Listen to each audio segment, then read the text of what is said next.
If they spit, we will hit. That is President Trump's warning to protesters in Los Angeles, where hundreds of Marines are now joining 2,000 National Guard troops on the ground as tensions remain high over deportation raids there.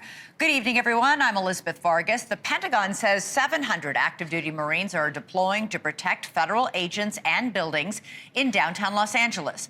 The federal deployments are exacerbating a political and legal battle tonight with the state's governor, Gavin Newsom. This is the first time since 1965 that a president has activated a state's National Guard without the governor's request and over this governor's objections. The National Guard has been deployed to protect federal property, not broader crowd control on city streets. Still, Governor Newsom contends the deployment has only inflamed tensions that were already high from ICE raids of several Los Angeles businesses. Today, the Newsom administration is suing the Trump administration. By the time the first few hundred troops arrived on Sunday, the protests had mostly dissipated and streets were mostly quiet and calm. Since Trump announced his plan to deploy troops, the situation on the ground has escalated quickly, with unrest growing overnight. I, in partnership with Governor Gavin Newsom, are suing President Trump and asking the court to set aside the president's unlawful action federalizing the California National Guard. Police have reportedly arrested more than 150 people in Los Angeles since Friday. In a moment, we're going to go live to our reporters on the ground there. The city has remained on edge. Demonstrators were seen on video over the weekend, clashing with police, blocking a major highway, setting cars on fire, and throwing rocks. Police responded by firing rubber bullets and deploying tear gas to break up the crowds. President Trump today doubled down on deploying the National Guard, saying he had no choice and that Los Angeles would have been, quote, completely obliterated without it. Trump also brushed off Governor Newsom's accusation that he wants a civil war. I don't want a civil war. A civil war would happen if you left it to people like him. And I liked him. You know, I always got along with him. Never had a problem with him. But he's grossly incompetent. In an interview on Sunday, California's governor not only accused Trump of wanting that civil war, but he also dared Tom Homan, Trump's border czar, to arrest him, hours after Homan threatened to arrest both him and the mayor of Los Angeles. Come after me, arrest me. Let's just get it over with. Tough guy. You know, I don't give a damn. Well, here's how Trump responded to that today. Gavin Newsom he's daring Tom Homan to come and arrest him. Should he do it? I would do it if I were Tom. I think it's great. Gavin likes the publicity, but I think it would be a great thing. He's done a terrible job. Look, I like Gavin Newsom. He's a nice guy, but he's grossly incompetent. Everybody knows. Governor Newsom reacted to that on social media, writing, "The President of the United States just called for the arrest of a sitting governor. This would be a day I hoped I would never see in America," adding, "It's an unmistakable step toward authoritarianism." Let's go right now to Mills Hayes, who's been following the protesters throughout the day in downtown Los Angeles. Mills, set the scene for us there. How are the protesters? What's the tenor and tone of what you're seeing? Are people being orderly or disorderly? Hey, Elizabeth. Well, majority of the people here are being orderly. It's been peaceful so far today. We have seen some chaos, though. We did just see a car rush through this area right here, so that was a little nerve-wracking. But so far, we have seen mostly peaceful protests today. I want to show you guys what it looks like, though, over here. That is the federal building. You can see National Guard troops are standing in front of the doors right there, and you can see hundreds of protesters flying Mexican flags as well as Mexican-American flags, and lots of people holding different protest signs, calling on Immigration and Customs Enforcement to get out of Los Angeles. They are frustrated and angry. And actually, you know what? I am just now seeing that person on that car right there standing. So it does look like traffic has stalled right here in this area. But I do want to talk to someone who is protesting, who has been peaceful, and get an idea about why they're here. Jessica, you are from South LA. Tell me, why is it important for you to be here and show up? We're here to speak for our families, our uncles, our aunts, our grandparents, everybody who came to this nation and try to make a better life for themselves. We're looking at workers getting deported. We're looking at our students getting deported. We're looking at people doing it the right way getting deported, and it's not okay. And the city of Huntington Park just posted on Instagram today that they saw ICE in their community. You live right near there. How are people feeling with ICE being seen in Home Depot parking lots and outside of schools? Everyone looks betrayed. The city is dead. Everyone's scared. I drove myself yesterday around to see if anybody needed rides because I wouldn't want to see anybody's family just get deported because they're coming back from work or they're coming back from the market trying to feed their families. It's not okay. And we're here to stand up for what's not okay. Thank you, Jessica. I appreciate that. And we've been seeing and hearing from people who are telling people in their community just to stay home because that may be the safest way. Because here in LA, about 9 to 10% of the population is undocumented, Elizabeth. And so far, like I said, mostly peaceful, but we know that there are more protests planned throughout the evening, and it typically starts getting chaotic in the evening. That's when things started to really pop off. Yesterday was right before dark, and that's when we started to see protesters and rioters throw rocks at officers and off the interstate. Even a Lime scooter was thrown off the interstate there as well, Elizabeth. All right, Mills Hayes, let us know if there's any reason for us to come back and check on you if the situation changes at all. All right, let's go first now to my first guest. He served in the Trump administration as Deputy Secretary of Homeland Security and as Director of U.S. Citizenship and Immigration Services. Ken Cuccinelli, also the former Attorney General of Virginia. Ken, great to have you here. So President Trump says, quote, "We had no choice. We did the right thing." And all this is while Governor Newsom is accusing President Trump of, quote, putting fuel on the fire and intentionally trying to inflame the situation. I want to get your reaction on what's going on. Well, I will tell you, when I was the acting deputy secretary in DHS in the first Trump term, when we had all of those cities aflame, the president declined to take the step of bringing in the National Guard and the next step after that of using the Insurrection Act and using active duty military. Even though we requested that he do it, that was declined. And he has taken that step, as he said he would during the campaign. I mean, he broadcast very clearly to Americans before they voted for him that this was a direction he would go to bring peace to cities like Los Angeles. And I was listening to the mayor earlier today when she called doing detention raids, enforcing immigration law, deportation raids as an escalation. So to her, that was an escalation, enforcing immigration law. And I give neither Mayor Bass nor Governor Newsom any quarter here. This is very much, they're very much responsible for the escalation that's happened here. The president promised to bring peace to these cities, but he also promised to enforce immigration law. And you're literally listening to Democrats all over the country say, this is outrageous that they would enforce this immigration law, and we're going to resist it. These are elected officials, and that's just not acceptable. Well, we did just hear the Attorney General of California say things were calming down right up until the point when Trump sent in the National Guard, at which point it was escalatory. People are inflamed by this. And now we have word that there are Marines, active duty Marines, on their way to Los Angeles as well. You don't think that that escalated things to send in the National Guard and now on their way to have these 500 or 700 Marines going in? Well, it's a little bit of a chicken and an egg. The ICE efforts are going on and are going to continue to go on, and they've been threatened with escalating violence, so the president was left with little choice but to either protect those federal officials or back down. And he's not going to back down.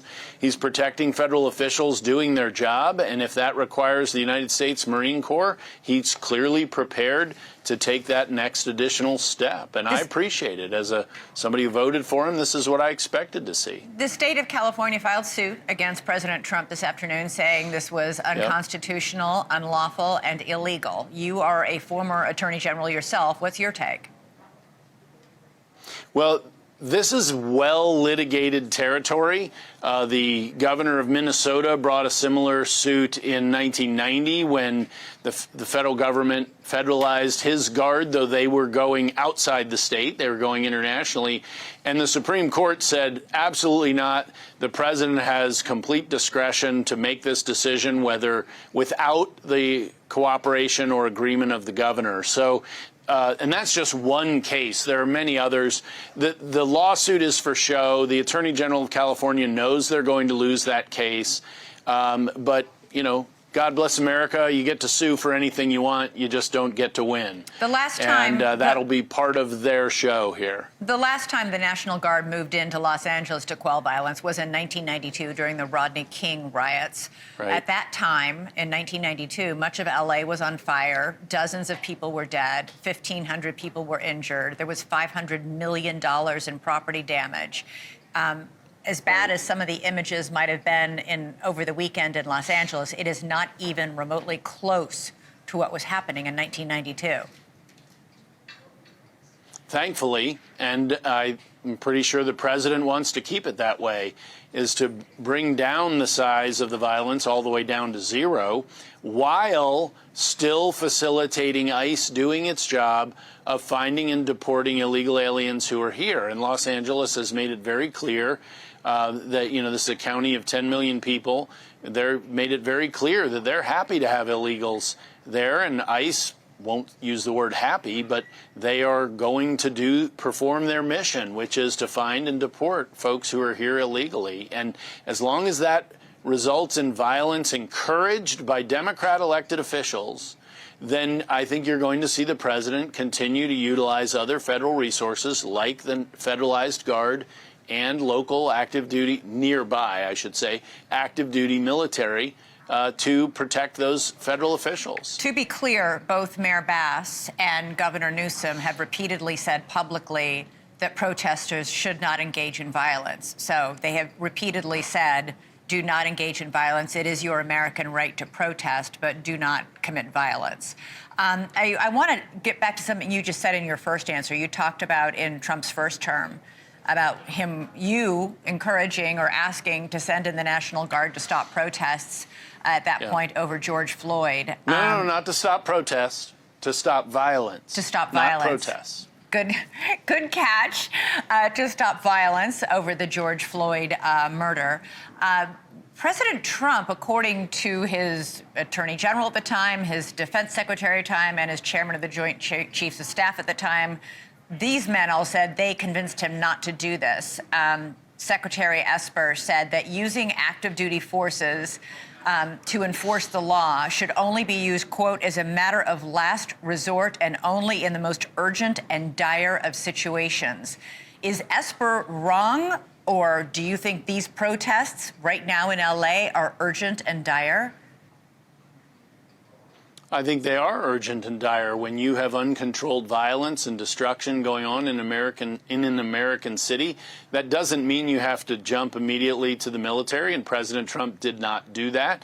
He first has moved to National Guard, but I think as a matter of time and what's available, he's got nearby troops at 29 Palms, and so that is a logistically tempting alternative if he feels that they need additional backing in Los Angeles. And, you know, you compare this to Portland, for example, in 2020. We had 340 officer injuries just in Portland in the summer of 2020. Governor Brown, the governor of Oregon, would not activate her guard, and President Trump declined to do that at that time. I wish he had. It would have kept our officers much safer. I think it would have quelled the violence there. We wouldn't have had 340 officer injuries. And I feel for the LAPD that are caught in the middle here, both operationally and politically, because they work for a mayor and a city council that doesn't want them to protect ICE agents, and yet there's violence around them that they need to attempt to address. The political confusion that they have to operate under is extraordinary, and it's impairing communication with federal law enforcement and military support, which you always, when you're running an operation, you always want deconfliction of elements like that. And that is impaired because of the political objections and obstinacy of the local and state California officials. Well, I think we just had word within the last few minutes that the governor is sending more resources to local police. The local police chief has held several press conferences, and he hasn't said that he's getting any difficult time on that. But he did say publicly that they were overwhelmed by the number of protesters they were dealing with. I just want to end with this. One last question. President Trump did win this election by promising to deport illegal immigrants. That was a huge part of his campaign platform, yes, and a huge part of why he was elected. And he still enjoys broad support on that goal. But a brand new poll out says that while 55% of Americans like Trump's deportation goals, 56 do not like the way he's going about it. Is that what we're seeing here in LA, that all of a sudden it's like, oh, we thought you were just going to go after the criminals. You're going after the store clerk at Home Depot. That feels different. Well, it does feel different, but 95+% of the folks here illegally don't fall in the serious criminal bucket. Less than half of the folks that have so far been processed for deportation during the Trump administration have committed crimes after they entered the United States illegally, typically. So in raw numbers, that's maybe a 40th or a 20th of the total. And the Trump administration, to its credit, has said we're also deporting all the others. But the worst of the worst is the priority, because you get both public safety benefits on top of the enforcement of immigration law. So, look, let's step away from LA just for one moment. And every one of these folks who come here, aside from the criminals, they're human beings who lived somewhere else. They came to this country illegally. They broke our law. But nobody has ill will toward them individually. But they aren't obeying our law. They're driving down the wages of our poor people. They're knocking out opportunities of our poor people. And we have to have an immigration policy that protects American citizens first, including in their job opportunities. All right. And that means for that, you may refer to it as economic illegal immigration, but they need to go home too, and the president knows that. Ken Cuccinelli, thanks so much. Really appreciate you joining us tonight. Good to be with you. Los Angeles city leaders are urging protesters to remain peaceful. As I said, Mayor Karen Bass and Governor Gavin Newsom have said so publicly many times over many days. But there's a warning today from Los Angeles County District Attorney Nathan Hochman. It reads in part, I want to make it crystal clear. You can hurl insults at whoever you want. However, if you hurl cinder blocks, light vehicles on fire, destroy property, and assault law enforcement officers, you will be prosecuted to the fullest extent of the law. Well, DA Nathan Hochman joins me now. Thanks so much for being here. So that's a pretty stern warning. Do you think this will give protesters pause as we see them gathering again right now in this live shot out on the streets of Los Angeles tonight? I think it will act to actually pause at least some of them. It's not going to pause the people who are there specifically to commit these crimes. And thankfully, we've been able to estimate a relatively small percentage of the protesters out there. But as far as the other ones joining them in these criminal acts, that's what the warning shot was out there to accomplish. To basically say to them up front, look, if you want to go ahead and peacefully protest and assemble, we will fiercely defend that right.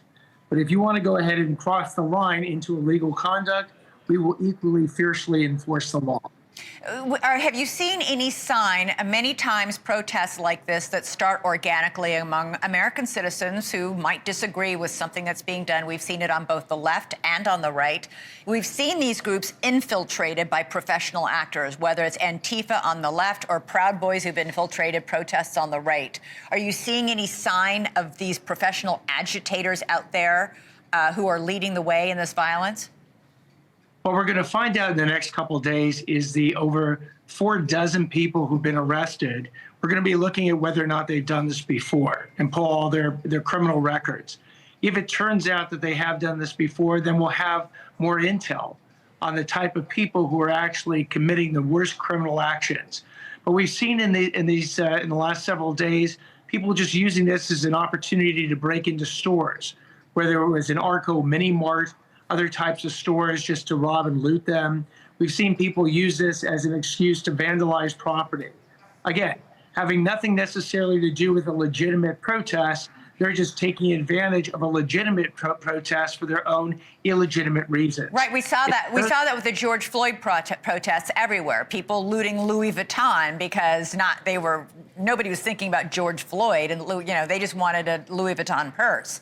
Are you seeing a lot of that happening right now, or just sporadic? I wouldn't say a lot. I would absolutely say sporadic. I mean, we do have a city of Los Angeles of 4 million people, a county of close to 11 million people. So it is a relatively small fraction of the people who first are protesting, and even a smaller fraction of those people who are committing these illegal acts. But that being said, the damage that even a small group of people can do, whether it's dumping concrete onto freeways, throwing fireworks and lighting commercial-grade fireworks and shooting them off at law enforcement, running motorcycles into a law enforcement line. It doesn't take a lot of people to create an enormous amount of havoc.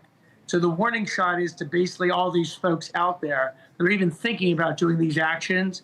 We are going to enforce the law, so please do not be surprised when we do. What do you make of the deployment of 500 to 700 Marines that this is just happening now late on Monday to be sent from further south in California up to the Los Angeles area?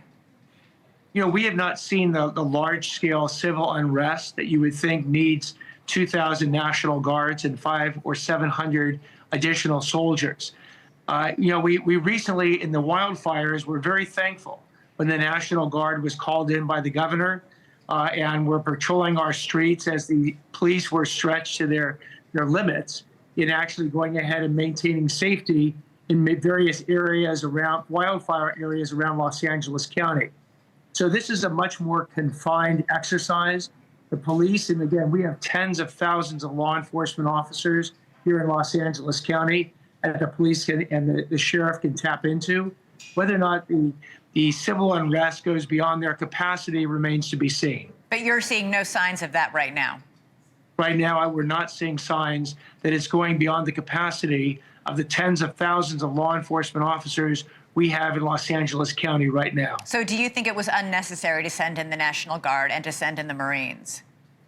It's a preemptive move, and it's a move, again, that was designed to protect federal property, and the federal government can make its decisions to protect its own property. As far as going ahead and protecting the rest of Los Angeles, that's what the LAPD, the LA Sheriff's Department, and 45 local police departments around the county are in charge of. Like I said, they can bring tens of thousands of law enforcement officers to this task if you need that type of rollout. Right now, we're not seeing that type of civil unrest, and I certainly hope we don't see it in the future. Governor Newsom says Trump is exacerbating and inflaming the situation. President Trump says L.A. would be, quote, obliterated if he didn't send in the National Guard and the Marines. So I'm not going to get in the middle of a political dispute. I have a job to do. And my job is to prosecute the cases that law enforcement is going to bring us of people who are using this opportunity for legitimate protest for their own illegal purposes. That'll be the job of the DA, and that's the job I intend to do. All right. DA Nathan Hochman, thank you so much. I know you've got a busy afternoon and evening. We appreciate you joining us. Thank you very much. All right, coming up for us, President Trump wants to give every American child born in the next 3 years a $1,000 investment account. So will this plan encourage a baby boom? And then later, did the Pentagon fuel the Area 51 UFO conspiracy deliberately? The Wall Street Journal says yes, but why? And are these reports true? We're going to dive into that in a bit. Cuomo tonight, one big night of newsmakers. UFO experts George Knapp and Jeremy Corbell share exclusive new findings. Then, marketing legend Gary Vee joins Chris Live, a special edition of Cuomo with limited commercial breaks. Tonight at 8/7 Central. All right, yes, the Trump administration is cracking down hard on illegal immigration. But at the same time, the president acknowledges the United States needs more people. With an aging population and a declining birth rate, the country could eventually face a demographic doomsday. The solution? Incentivizing people to have more kids. In other words, cash for kids.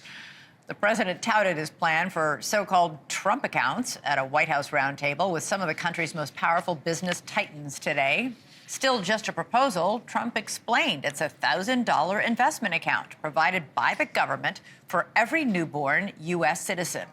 Trump calls it one of the most important components of his big, beautiful bill, which passed the House last month, but of course still needs Senate approval.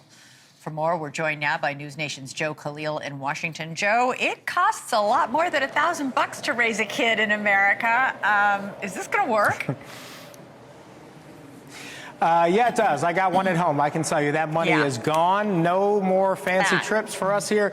No, look, this is something that President Trump thinks will work, and obviously he's really excited about as part of this one big, beautiful bill. How it works is it's actually supposed to grow over time. So any any family that has a child now in the next 3 years would get $1,000 automatically deposited to their account by the Department of Treasury. This new account would be tax-free. Year by year, parents could add $5,000 to it annually. Again, all of it untaxed, and it would be indexed essentially to the stock market, which means that as the stock market grows, this account would grow. That's the idea. And as we mentioned, obviously President Trump really excited about it because originally these were called MAGA accounts. And just before the final vote, there was an amendment that changed the name of these to the Trump account. And our sources have told us that change came directly from 1600 Pennsylvania Avenue. This is what President Trump said about it today. This is a pro-family initiative that will help millions of Americans harness the strength of our economy to lift up the next generation, and they'll really be getting a big jump on life, especially if we get a little bit lucky with some of the numbers and the economies into the future. So the president, Elizabeth, says it's not going to cost taxpayers anything. It actually would cost some $3 to $4 billion, depending on how many kids are born. And some critics say that if you put your money in a 529 account, it would grow faster. But it's a new idea. Obviously, the White House likes it. Okay, Joe Khalil, thank you. Coming up for us. If you follow UFO news, you already know what story we're doing next. The Wall Street Journal published an explosive article claiming the Pentagon has purposely spread disinformation about UFOs. But why? And if it's true, what does it mean for allegations like those from whistleblower David Grush?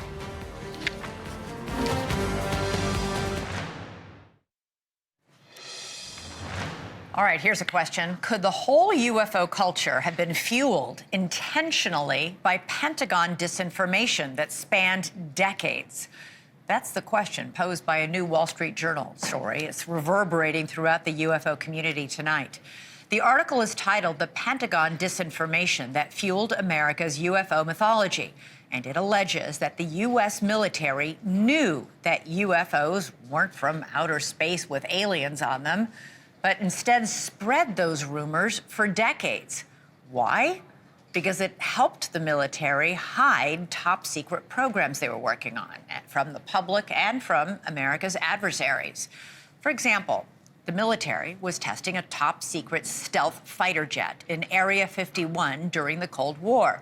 And the Wall Street Journal claims that a colonel delivered photos of flying saucers to local businesses in the area to spread the rumor and stoke the flames that what was really going on at Area 51 was all about UFOs, all in an effort to cover up what was really happening.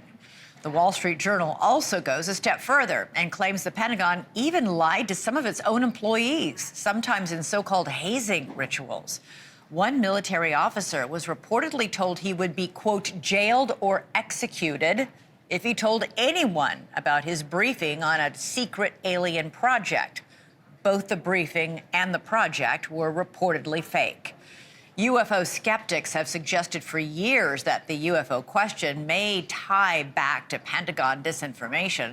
This article raises the question of whether some of the biggest names to come forward in recent years, like Pentagon whistleblower David Grush, could have been fed some of that fake information about UFOs and top secret UFO programs. There are lots of questions here, so let's hear from people who know this subject better than most people do. Joining me now is Ryan Graves. He's the first active duty pilot to come forward publicly about UFO sightings. He's also the founder of Americans for Safe Space. He's also joining me is NewsNation's special correspondent Ross Coulthart, who has done a lot of reporting on this subject. Ryan, I'll start with you. You said on X this is a really one-sided piece in the Wall Street Journal. You said it does nothing to account for the near-daily reality of sightings that pilots, service members, and regular folks witness. But couldn't both be true? Couldn't you really be seeing something, and couldn't there also be this incredible, long-standing Pentagon disinformation campaign?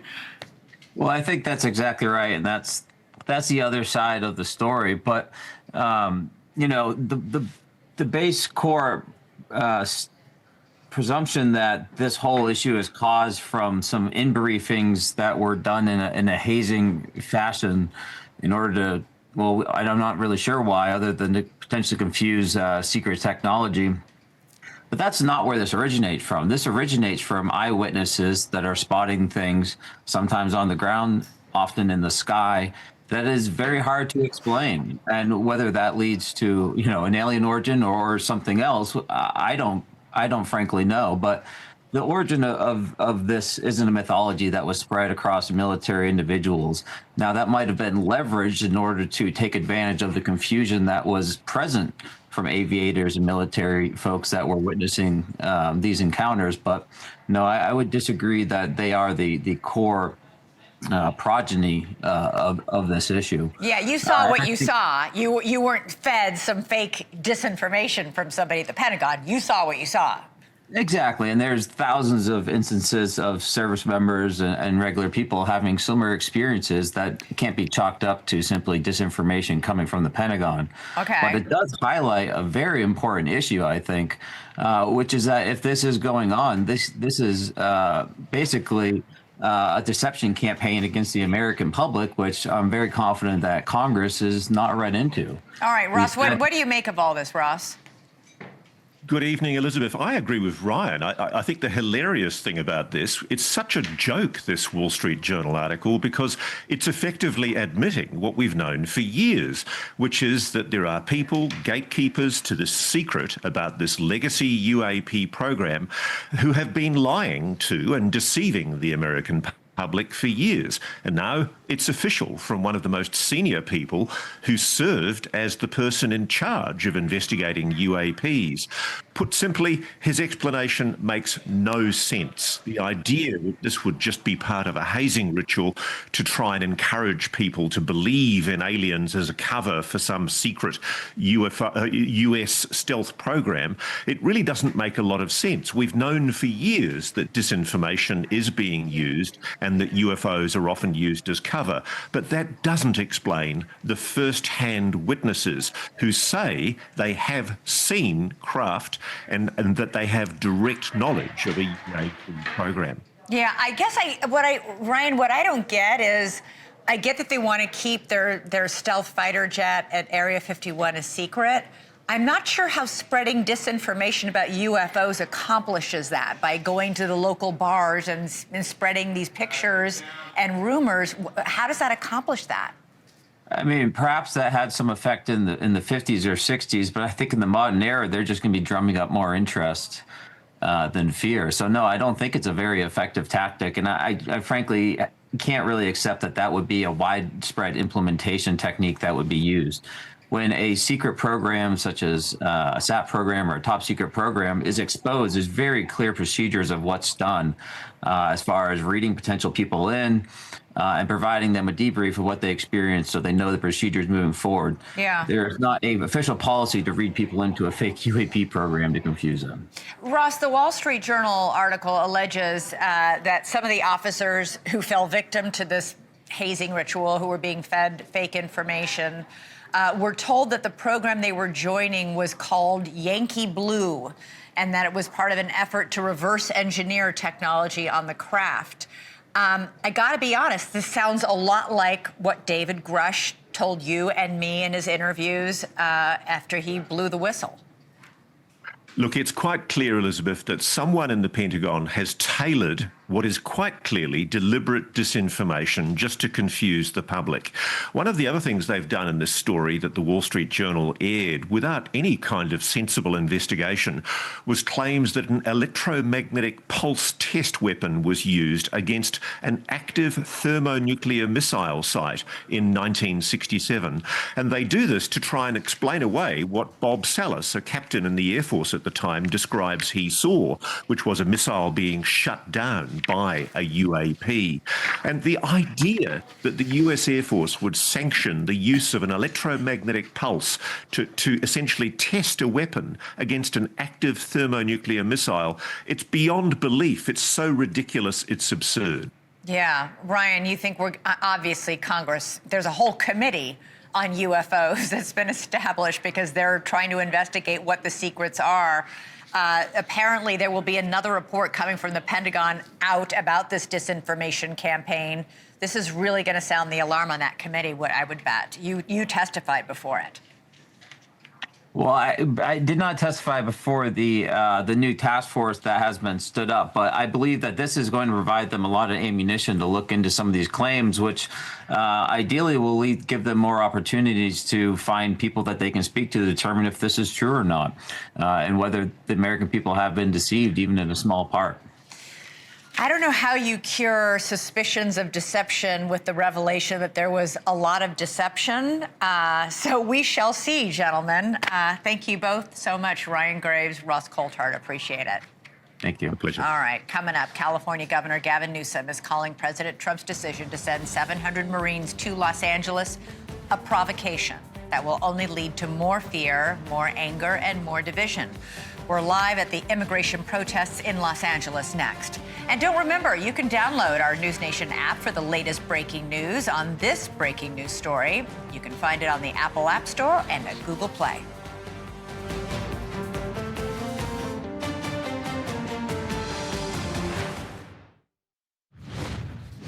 All right, much of LA is a little on edge tonight because there have been 4 days of protests. We have 700 Marines who are now deployed and on their way to LA to join 2,000 National Guardsmen that President Trump deployed and sent to the area. There have been protests sort of milling about today, but we spoke to the DA. They've been mostly peaceful, he says.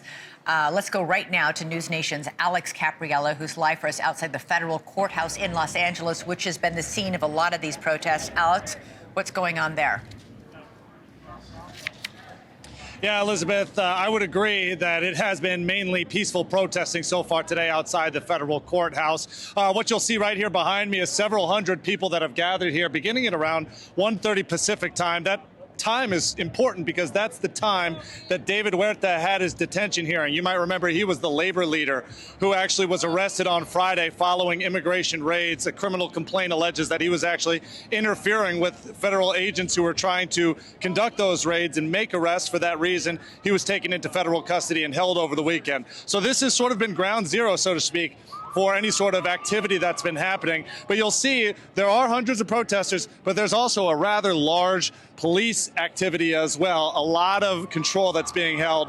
First and foremost, I got to point out the National Guard, as well as members of Customs and ICE, Customs, DHS, and National Guard that are all sort of suited up there. They have their shields. They're blocking that federal building. This was what they were told was their intention here to come to Los Angeles, was to protect federal officers and protect federal buildings.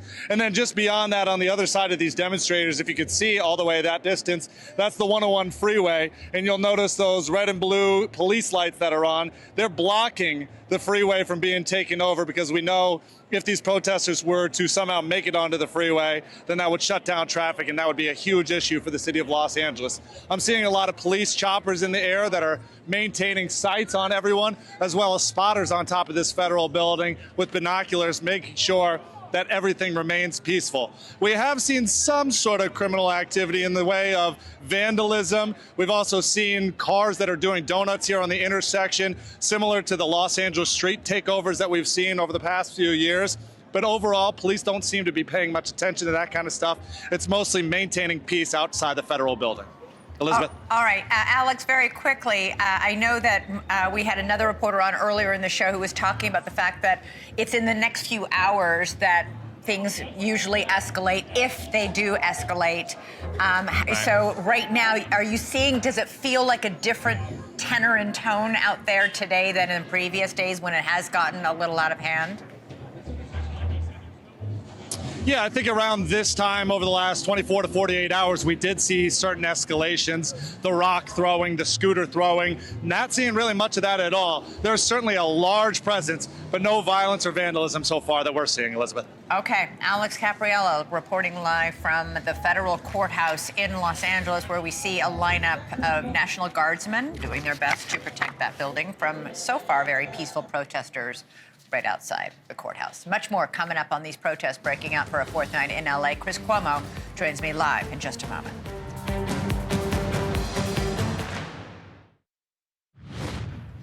All right, you're looking at some brand new photos that just came out by the U.S. Northern Command. It shows Marines with the 2nd Battalion getting ready to deploy to Los Angeles to help the National Guard, 2,000 National Guards troops, protect federal property as we continue to watch this fourth night of protests in Los Angeles.